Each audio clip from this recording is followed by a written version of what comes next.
Hi everyone, in this video we're diving into the Deepness Plugin in QGIS, a cool tool that uses deep learning to analyze raster data like satellite images. It's perfect for anyone who wants to detect objects, segment maps, or make numeric predictions without coding. From spotting cars and planes in aerial photos to analyzing land cover, it's all just a few clicks away in QGIS. Deepness works with a ready-made Onyx model that comes with a model zoo treasure trove to make things super easy. Ready to see AI powering QGIS? Let's get started. Alright, to use Deepness, we need to install it. Head over to the plugins toolbar up here and hit Manage and Install Plugins. Once the window pops up, type Deepness in the search bar. And there it is. You'll see the Deepness, Deep Neural Remote Sensing.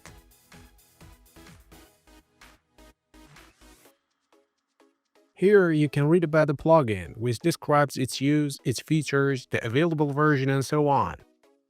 And you can easily click on Install Plugin to get it installed. Since I've already installed it, the plugin option disappeared, but you'll see it right there. When I turn it on and off, you can see the plugin in the toolbar that appears and disappears. So I close the window and click on the plugin. A new window opens up asking for some inputs. First, it needs a raster layer to process. For this, I'm using a Google Earth image. Yep, you can totally use those as well. Next, it'll ask for an Onyx model. Now, we have to obtain an Onyx model. The Deepness website has provided these models and are ready to use. We just have to download them. I will attach its link in the description. Just click on it to reach these models.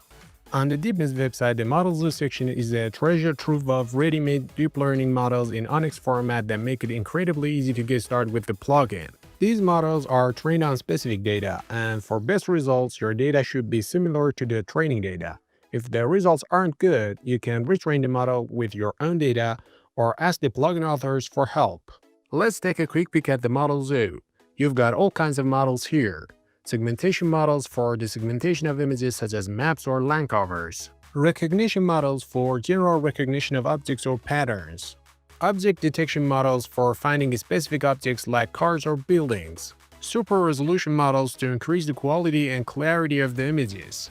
Here we have a table that lists the models. The model column gives its name and type. The input size shows the image dimensions it requires. CMPX stands for the centimeter per pixel, which specifies the appropriate resolution. The description explains the model's usage, and the example image shows a sample of its output so you can see what you're getting.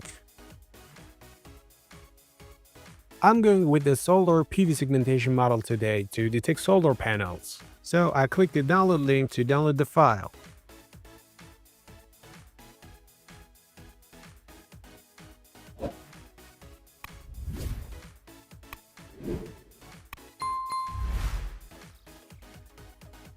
As I mentioned, we can see the used images and examples.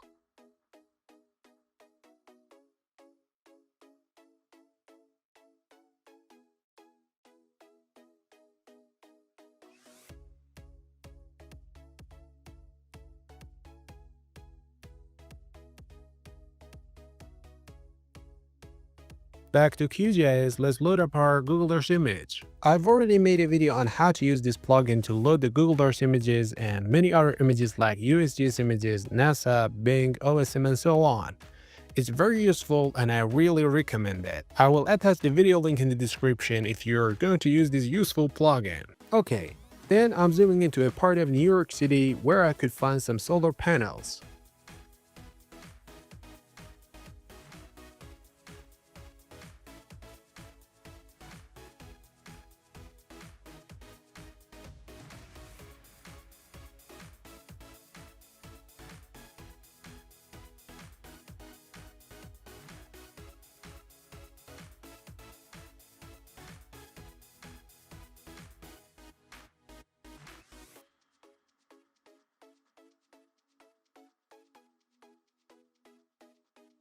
Alright, I think this area is not bad and I can see the panels right there.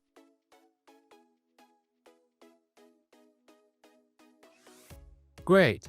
Now the first step is to select your raster layer as input, which I've got my Google satellite image here for example. Make sure it's raster, not vector, otherwise it won't recognize it. Now I'll set it to process just the visible part of the image, so we're focusing on what's on our screen. In Onyx model and for the model type, there are various models which I select the segmenter here. These model types are based on the downloaded models from the website. So for example, if you downloaded the super resolution model, you should specify here that you've downloaded the super resolution model. And once again, if you don't have a ready to use model, grab one from the model zoo, which I attached its link in the description of this video. Now we need to load the model. I'm importing a segmentation model that I've just downloaded, which was Solar Segmentation Model.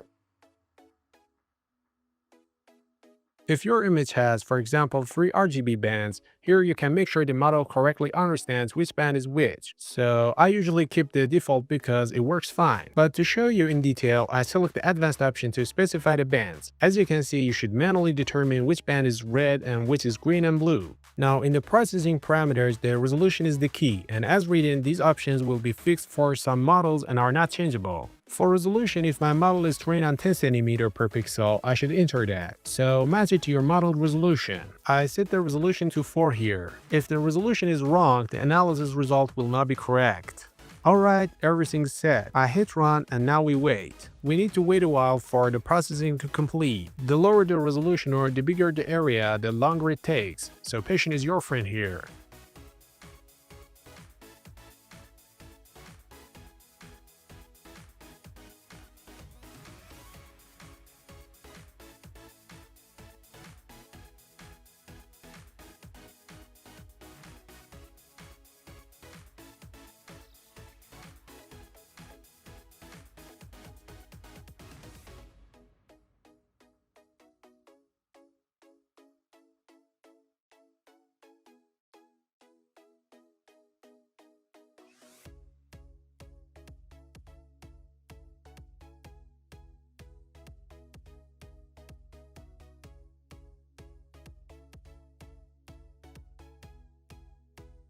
And here's the result. As you can see, it's given us some calculations. How much was the total area processed? And how much of it has been covered by PV? Let's change the color of the PV to better display it.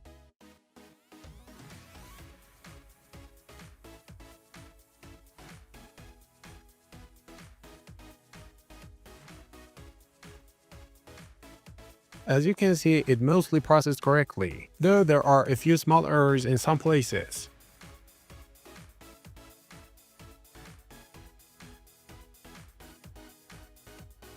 Let's test another location to see what the results will be.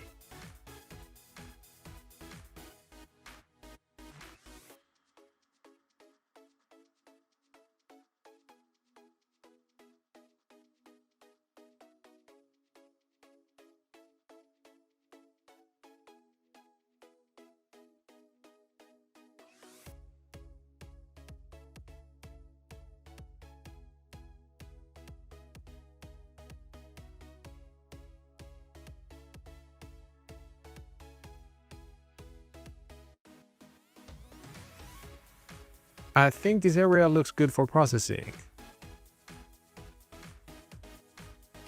The settings are set. Now let's run the model again.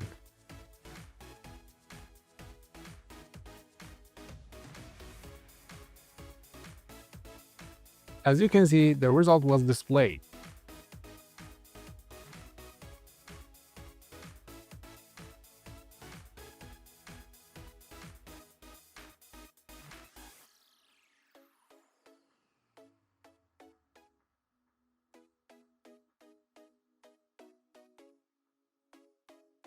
Let me change the color.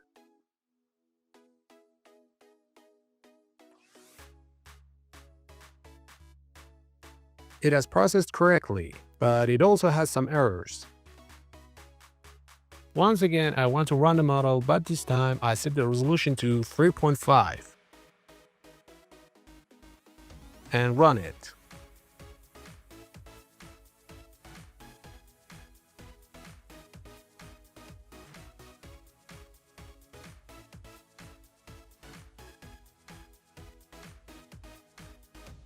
And finally, here's the result.